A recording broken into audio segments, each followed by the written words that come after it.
"You soldier, leave that and load my truck. I'll pay you a year's wages by morning."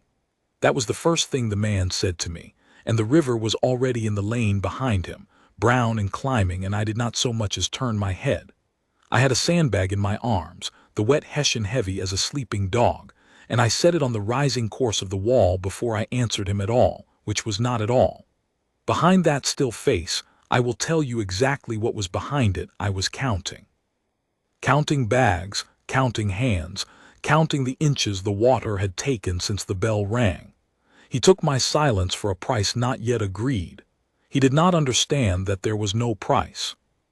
My name does not matter much to this story, but you will want something to call me, so call me Trooper Aldhelm Roke of the Foreland Watch. And the night I mean was the night the Vare came over the eastern levee at Saltmark and tried to take the lower town with it. I was not at any gate that night. I was on the long earthen line they call the Hollow Bund, a quarter-mile of old flood wall between the lower streets and the swollen river, and I and 40 other men in shirt-sleeves and one ceremonial coat I had not had time to take off, were raising it course by course with bags of river sand while the water came up to meet us. That is the truth of the King's Guard that the postcards never show, that the discipline you see at the gate is the same discipline that puts a man on a flood wall in the dark and keeps him there. The man who offered me a year's wages was named Corliss Vane, though I did not learn it for an hour yet. I knew only the shape of him, a heavy, well-fed man in a good coat gone dark at the hems where he had waited to reach us, a man whose voice had the particular flatness of one who has never in his life finished a sentence and been refused. Behind him, up the lane, his warehouse stood with its wide doors thrown open and its lamps burning, and inside it I could see, even then, the stacked bales and crates and the long shapes of furniture under sheets, a lifetime of goods, and the water already a hand's width up the threshold. "Did you hear me?" he said. "It was not a question. I am speaking to you.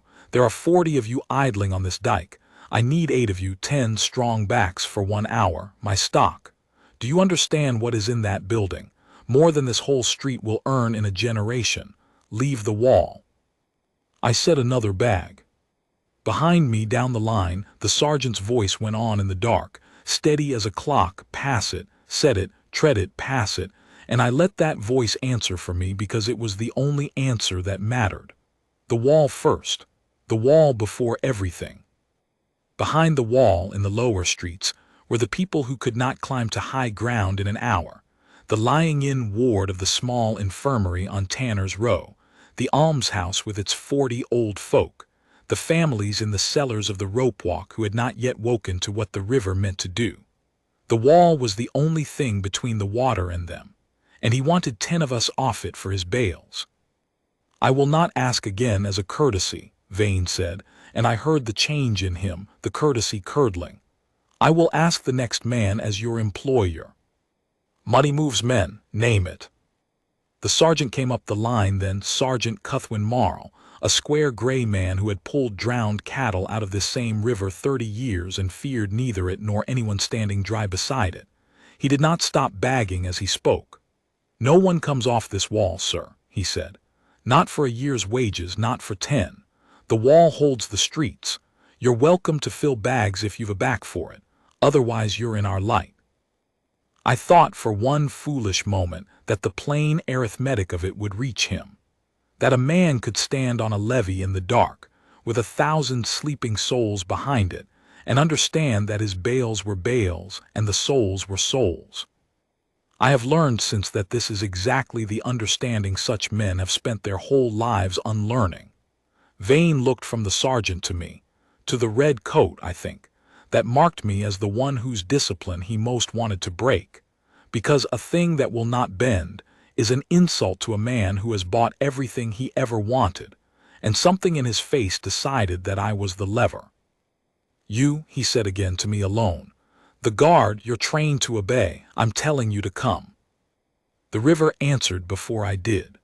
A long shudder ran through the old bund under our boots, the sound of water finding the foot of a wall and leaning its whole weight against it, and a thin brown tongue licked over the top course 40 feet down the line where the bags sat lowest. Breach starting low course by the willow stump. Someone shouted, and the line surged that way, and I went with it, bag in arms, and left Corliss Vane standing in the lamplight talking to the place where I had been. That was the moment the night turned from a wall against water into something else. Because as I ran the bags down to the willow stump and the cold river came over my boots, I understood that Vane was not going to take no from us and go home. Men like him do not absorb a refusal. They go and find the lever that will move you. And the lever he had not yet thought of, the one that would, in an hour, put his hands on me in front of 200 frightened people, was already forming behind his eyes, and I had turned my back on it to save a wall. We held the willow stump. It cost us 20 bags in 10 minutes and 3 men soaked to the chest, and the sergeant stood in the gap himself with the water to his thighs, directing where each bag went by feel, until the brown tongue stopped coming over and lay back down. I remember the relief of it like a warm coat, and then I remember turning, wiping the river out of my eyes and seeing the lamps of Vane's warehouse, and seeing that the wide doors were now full of men. Not flood men, his men. A dozen of them, carters and warehousemen. He had pulled off whatever they had been doing and set to carrying his stock up to the dry floor of a hall on higher ground. And I thought, good, let him save his own goods with his own hands. Let that be the end of it. It was not the end of it. It was barely the beginning. Because Corliss Vane had done the sum that men like him always do, and he had concluded that the fault in his evening was not the river. The fault was the wall that was using 10 strong backs he considered his by right. And he had decided that if the guard would not leave the wall for money, then perhaps the wall did not need to be there at all. He came back to me at the next lull. By then the hollow bund had grown 2 courses higher than the river, and the line had settled into the long machine that flood work becomes sand from the barges, bags from the fillers, hands down the chain, set and tread, and for a stretch the water had stopped gaining and the men had stopped running and started saving their backs. I was on the chain, third from the parapet, and I felt rather than saw Vane plant himself at my shoulder, because the warmth of his temper came off him like a stove.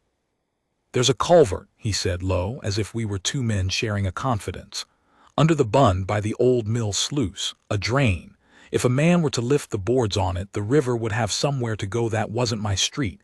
It would draw the level down here by a foot inside the hour." He let that sit. "You know this ground. You're a king's man. You've stood this post. You know where the boards are. I'm asking you to show me the sluice." I knew the sluice. Every man on the bund knew the sluice. It was a relief drain built 200 years ago to take the river's overflow not away from the town, but straight into the lower town, into the old culvert that ran under Tanner's Row and came up in the cellars of the rope walk, in the very streets where the almshouse stood, and the infirmary kept its lying-in ward. The sluice had been boarded and clayed shut within living memory precisely, because some long-ago flood had drowned a cellar full of people when it ran. Opening it would not lower the river by a foot. It would send the river under the wall, behind our backs, into the lowest, most crowded, most helpless quarter of the town, to spare a warehouse a mile of carrying. I turned my head then, the first time all night I had turned it for him. And I looked at Corliss Vane, and I said the only words I would say to him for a long while. "That drain runs into the almshouse cellars. There are old people sleeping there." He did not even blink. "There are old people everywhere," he said. "There is stock in that building that feeds 300 families' wages. You'd weigh a few pensioners who have had their lives against the whole working of this town." He had a kind of reason to him, you understand. That is the part I want you to feel. He was not foaming. He had built a ledger in his head, and on one side he had put the people and on the other he had put the money, and the money was a bigger number, and he believed, truly, calmly believed, that the bigger number was the right answer. "Show me the sluice," he said again, "or by God I'll find it myself." "You'll not touch the sluice. I said, and turned back to the chain. I had hoped that would close it. It opened it. He went off down the bund in the dark. I watched the lamp of him bob along the parapet toward the mill end, and I sent a runner for the sergeant, because a man who has decided that pensioners are a smaller number than his stock is a man who will go and lift the boards on a drain, and I could not leave the chain to stop him with the river where it was. Marl understood it in 3 words: the sluice. Vane.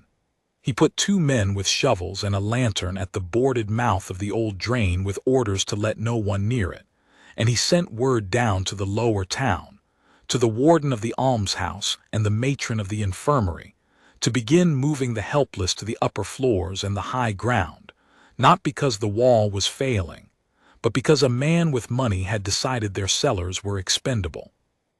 That, I think, is the cruelest arithmetic I have ever stood near. That 40 men should have to spend an hour of a flood night not against the river, but against one of their own neighbors. It bought us trouble we did not need. With 2 men and 2 shovels gone to guard a drain, the chain ran thinner, and when the river found a new soft place in the bund near the mill, it always finds the soft place. We were short the hands to answer it fast. The water came over again, a wider tongue this time, and we fought it in the dark with too few men. And I do not mind telling you that for 10 minutes the night hung on whether 40 tired men could do the work of 50. We did it. We are trained to do it. But we did it angry, and we did it knowing why we were short, and the knowing made the river feel personal. When the soft place was bagged and trod and the line steadied, I looked for Vane's lamp. It was not on the parapet anymore. It was down by the mill sluice, and it was not moving, and around it were the 2 shovelmen, and their voices were raised. I went. I should not have left the chain, and the sergeant would have had my hide for it on any other night, but I went, because I knew what I would find, and I knew it was mine to stop. He had a crowbar. Where a man in a good coat finds a crowbar on a flood night I do not know, but he had one, and he had got it under the edge of the first sluice board, and the 2 shovelmen were holding his arms, and he was throwing them off because he was a big man, and frightened men of business are stronger than they look. "It's my stock," he was shouting, the calm ledger gone now, the river in his voice. "It's my life in there, let go of me, the drain takes it away." "The drain takes it into the almshouse," I said, and stepped between Corliss Vane and the boards and put my back to the sluice and faced him, with the lantern between us throwing both our shadows up the wet wall like giants. "There are 200 people in the lower town with their feet wet right now because of an hour we spent guarding this drain from you. You will not lift these boards. Put it down." And that is when Corliss Vane swung the crowbar at me. I will tell you what a man learns in the regiments that the gate never shows you. He learns that the body that has been taught to stand still for hours is the same body that can move very fast when stillness ends, and that the hard part is not the moving. The hard part is moving exactly as far as the thing requires and not 1 inch farther. A frightened man swings a crowbar the way a frightened man does everything, too big, too soon, telling you with his shoulder where it is going before it goes. I saw the swing in his shoulder. I did not step back, because behind me were the boards and behind the boards were the cellars, and a sentry does not surrender the ground he is holding. I stepped in. Inside the ark, where a long bar is just a heavy stick a man cannot use, and I took his swinging forearm in both hands and turned it down and past me, and let the weight of his own swing carry him into the wet bank, where he went down on his hands and knees in the river mud with the crowbar still in his fist, and no harm done to either of us but his dignity. I did not strike him. I want that plain, because in the telling afterward there were those who wanted it to be a blow, a soldier's fist, the satisfying crack of the arrogant man's jaw. There was none of that. There was a forearm turned aside and a frightened man set down in the mud, which is all the situation required, and so all that I did. The crowbar I took out of his hand while he was still on his knees, the way you take a stick from a child, and I gave it to one of the shovelmen, and I stood back to my post in front of the boards with the river running cold over my boots and said nothing at all. He came up off his knees screaming, Not in pain, I had hurt nothing but his coat, but in a fury so total it had stopped being about the warehouse. He struck me. Did you see? The guard struck me. Your witnesses, a soldier of the King's Guard, assaulted a citizen on the public floodworks. He was casting about already, you see, building the next ledger, the one in which he was the wronged man and I was the brute. And even soaked and shaking, he had the instinct of his whole life. When the world will not give you what you want, change the story until it must. But the night had stopped being private. That is the thing such men never reckon on. While Vane had been working the crowbar under the boards, the warden of the almshouse had come up from the lower town to see why he had been told to carry 40 old people upstairs in the dark. And behind the warden had come a straggle of the lower town itself. Rope-walk men, infirmary porters, the matron with her shawl pinned over her nightgown, 2 score of the very people whose cellars the drain would have drowned, drawn up the bank by the shouting and the lanterns. They had arrived in time to see exactly what had happened. They had seen the good coat lift the crowbar. They had seen the red coat put its back to the boards. They had seen the swing and the turn, and the man set gently in the mud. And they had heard, before any of it, the word almshouse pass between us, and they had understood whose cellar's coreless vein had been an inch from opening to the river. The matron of the infirmary was the first to speak, and she did not speak to me. She spoke to Vane, in the flat, hard voice of a woman who has sat up 100 nights with the dying. There are 9 women in my lying-in ward tonight, she said, and 2 of them brought to bed within the week, and they are in the cellar rooms because that is where the warm flue runs. You meant to put the river through their floor to save your bales. It was not a question, and she did not wait for an answer. She turned to the people behind her, and she said, "He had the bar under the boards." The soldier stopped him, and a sound went through that crowd that I have heard only a few times in my life, and never want to cause, the low growl of decent people who have just understood that one of their own was about to be drowned for money.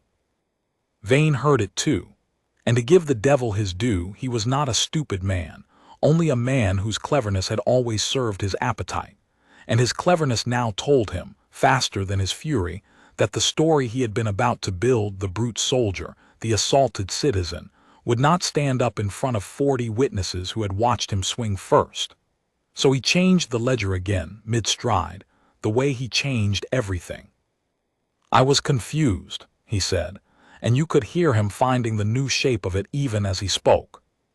The water, a man does not think clearly. I thought the drain ran to the river, not to the houses. I would never.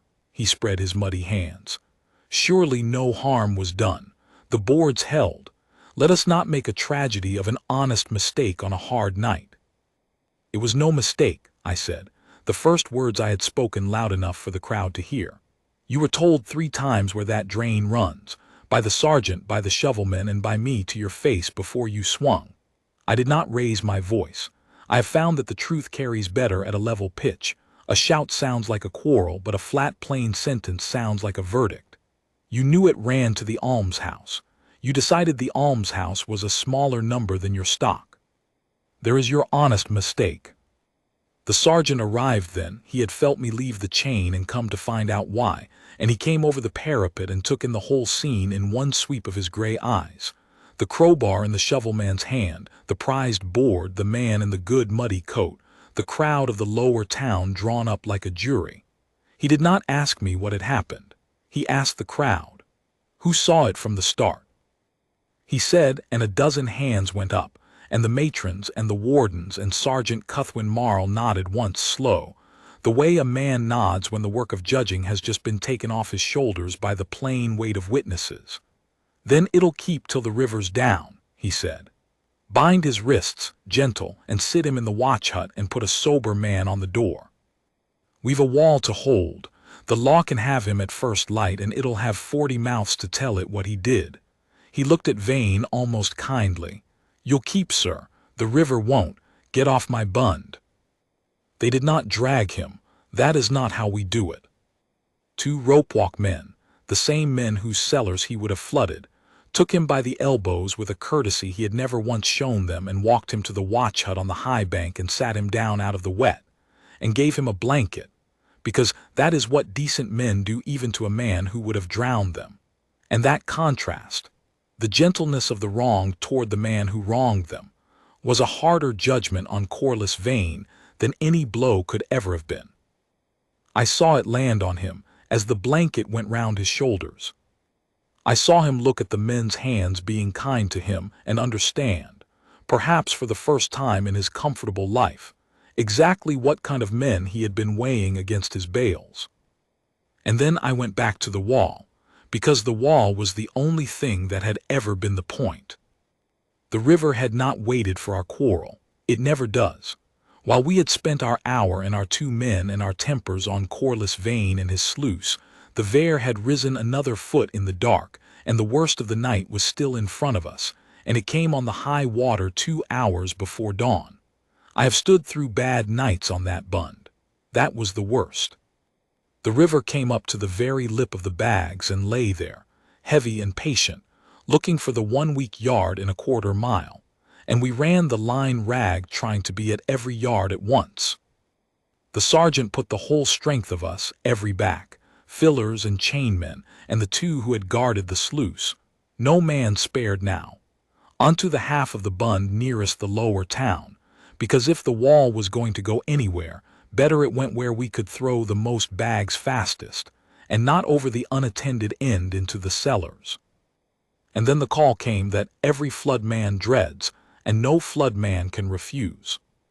A boy came running along the high bank, soaked and barefoot, shouting that the water was already in the rope walk, not over the wall, but up through the old drains and the cellar gratings, the way river water always finds a town from underneath before it ever comes over the top, and that there were folk in the low cottages by the mill who had not got out, an old couple who could not climb, and a family with the cellar stair already awash.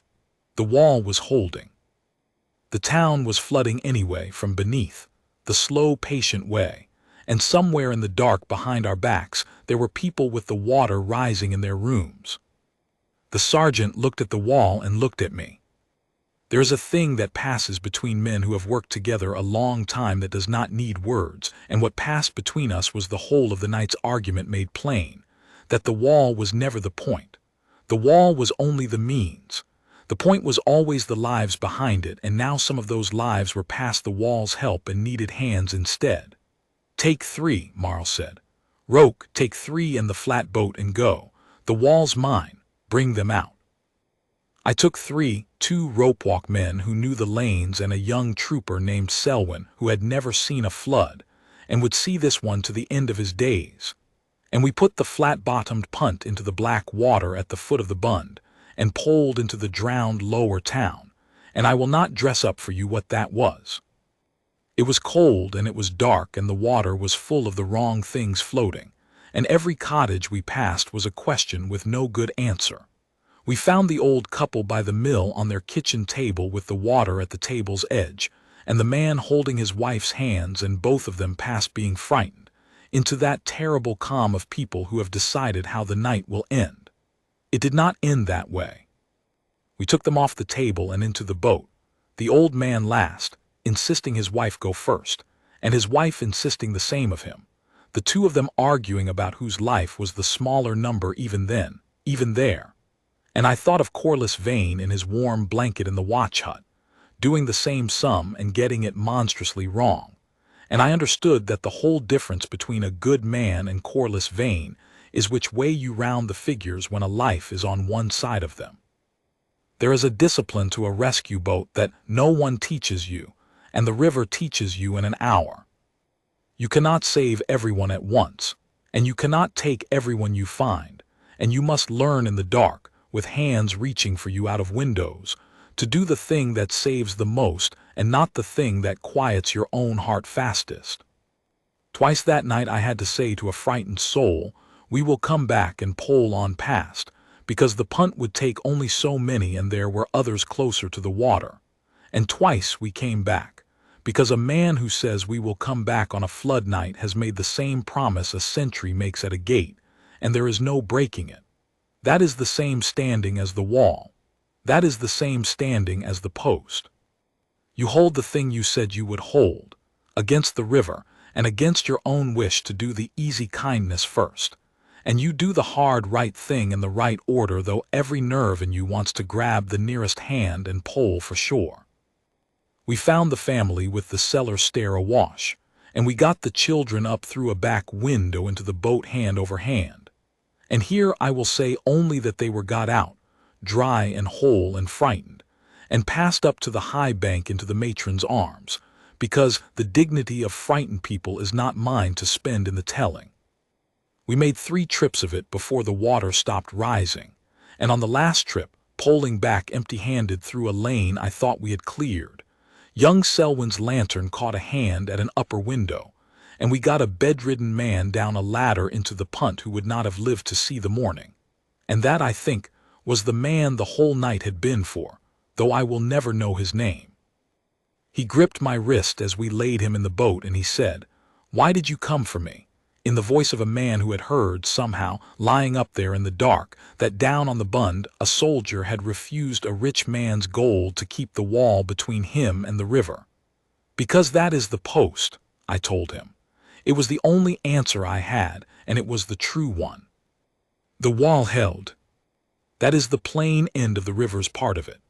Sergeant Cuthwin Marl and 36 men held the hollow Bund through the high water and the slack and into the gray of the morning, when the Vare, having taken what it could from underneath, and found the wall would not give it the town, sullenly began to fall.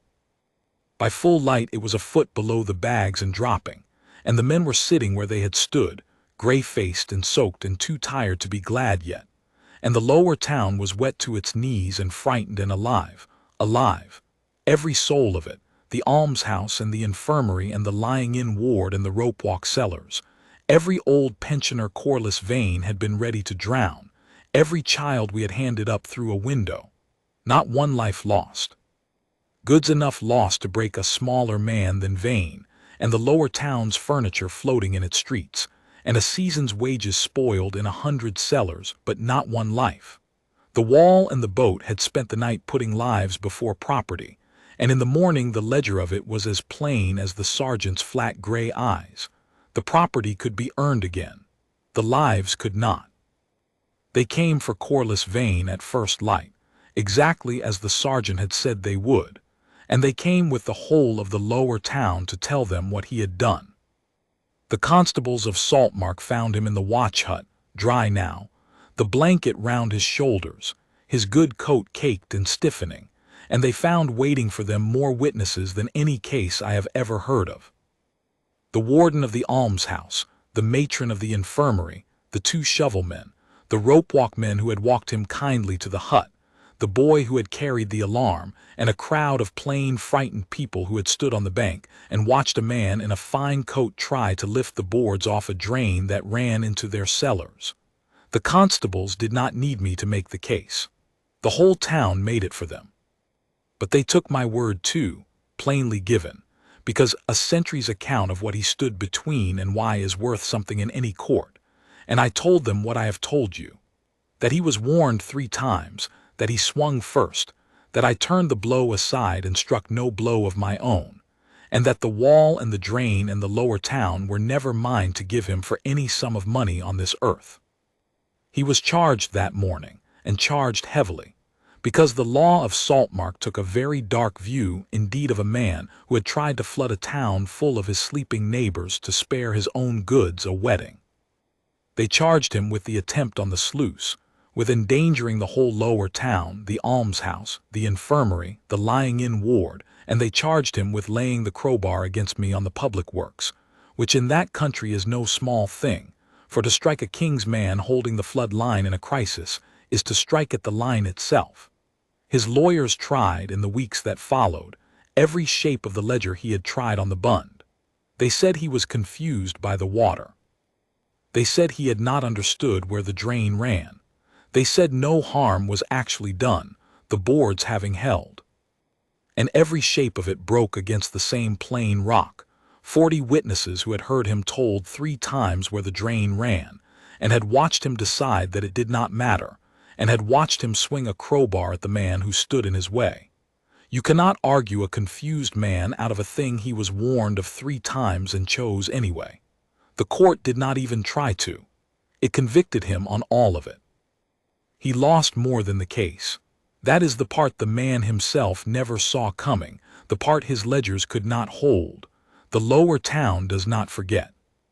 The wages he had spoken of so grandly, the 300 families whose living his warehouse fed, those families had stood on the bank and seen what he thought their grandparents and their newborns were worth, and they did not come back to his door the same.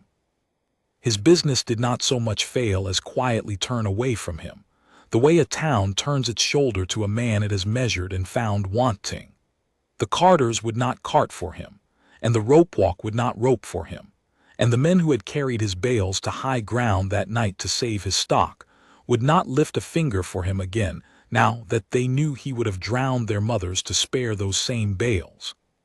The goods he had reached for the crowbar to save, they were saved in the end, most of them, dragged to the dry hall by his own hired men while we held the wall. He kept his stock and lost his town. I do not think he ever understood that he had got the figures exactly backward, that the goods were the smaller number all along, and the town the great one, and that he had spent the second to keep the first and been left with nothing that a man could live among. I went back to the gate after. That is what we do.